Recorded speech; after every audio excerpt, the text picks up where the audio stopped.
Hello, friends. Susan Axelrod here, the Confidence Coach. I want to have a little bit of a clarity session with you today. It's Friday. How has your week been? I hope it's gone well. My question for you today is this. When your mind tells your soul bad things about you, why does your soul listen? When your mind brings forth self-hating language, self-questioning language, why does your soul, your feeling space, your place of deepest emotion, why does it listen? Why does it take on the brunt? It's only 2:00 Pacific time, even though this is live at 5 Eastern. And I've already had 5 different conversations today. And this kind of thing came up in it. My friend Yvonne is here. Hi, Yvonne. Thanks for joining me today. When your mind tells your soul bad things, why does your soul listen? I know I just repeated myself. I don't want you to think to yourself, does she realize she just said that? I'm repeating it because I'm asking you this question. Why is it that we feel badly when we think thoughts that are negative thoughts about ourselves? Other people call them limiting beliefs. Other people call it negative self-talk. Other people call it psychotic. I call it normal. I call it human. I've said to people today, and I tell myself this, you're not the only one going through this. You get to choose how you feel.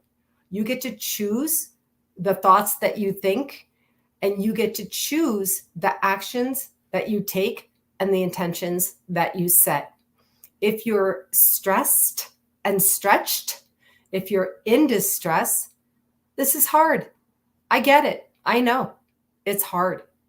But I want to ask you to differentiate between your mind, where your thoughts reside, and your soul, where your feelings and emotion live. And I want to invite you to connect better, more deeply, more easily with your soul, so that when your mind begins to have these negative thoughts, why can't, why not, what if negative, then your soul can rise and you can be in charge of your feelings and say, well, now hold on a second there. I'm in charge. Where you're in charge, where you allow your soul to rise and you connect up with the soul space and say, I want to feel like this. I want to feel this. I want to feel better. I want to feel on the positive side of the feeling scale. Why is it that you have to be depressed and distressed from the thoughts that perseverate in your mind? Why? Why is your mind in charge and your soul is not? You would think that the soul is so deep and rich and juicy and delicious that the soul would be in charge. So my answer to this is, I don't freaking know. I'm not going to be like, oh, I have the answer to one of the most important questions in the universe. No, I don't know. I don't know the answer. What I do, however, is commit to the soul space. So my friend and I were just on the phone and we were wishing each other a beautiful Sabbath time, a beautiful time of peace over the Sabbath, over the weekend. And, you know, she knows me. So she said, I wish for you a beautiful time out in nature. Why? Because she knows that I like to be in nature. She likes to be in nature. And together we both know how the soul can rise in nature. So I call nature one of the windows to the soul.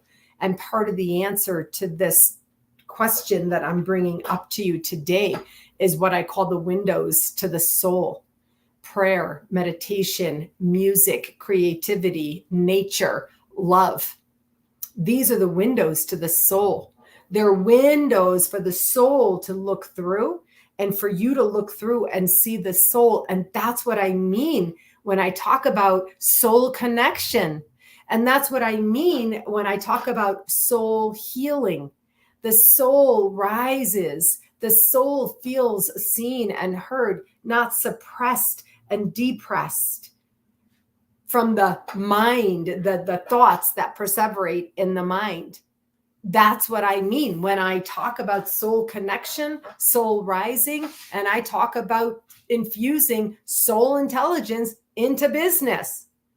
Because usually I'm talking to people about business, but they're humans first with minds and hearts and souls. And so I ask you again, why do you think the mind is louder than the soul? Why do you think the mind talks and the soul listens? For you, yourself, personally, what would it take for your soul to be like, oh no, my feeling space is in charge. My emotions are intact. And then the thoughts are loving and kind and compassionate, even empathic. What will it take for you to open and allow your soul to rise? What's the window that you can use to see with a lens that your soul is there and suffering and wants to rise? And that it's the thoughts in your mind that are suppressing the soul, the feeling, the emotion. I know this is pretty deep for a Friday. I'm not going to apologize for going deep. Going deep saved my life. Staying above the surface didn't go well for me. And so it took me years of work and showing up for myself and all kinds of work and therapy and journaling and breathing and prayer and meditation and opening up to soul sisters, finding safe spaces for myself, for my soul to be comfortable. And to know that I'm modeling for my daughters.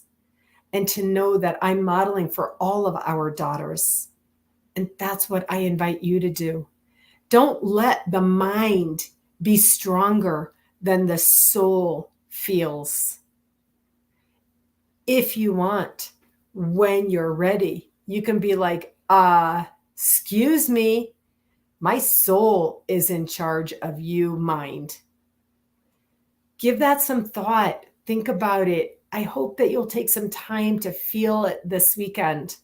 If this is too deep for you, go ahead and put in the comments, Susan, you're way too deep for me today. I'm like, okay, I'm going to be deep in. Meet me here when you're ready. Because guess what? The surface is just the tip of your iceberg that's underneath. And I'm like down in the bottom, chipping away at the iceberg.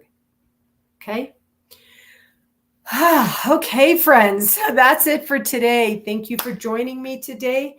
I hope this little talk serves you. If it does, I hope you'll share it with anyone you know whose mind takes over the soul space. And as the soul sister you are, I hope that you'll say to your friend, listen to this, it might serve you. Okay, friends, Shabbat Shalom to those who celebrate and to everyone else. I hope you have a wonderful weekend. Take good care.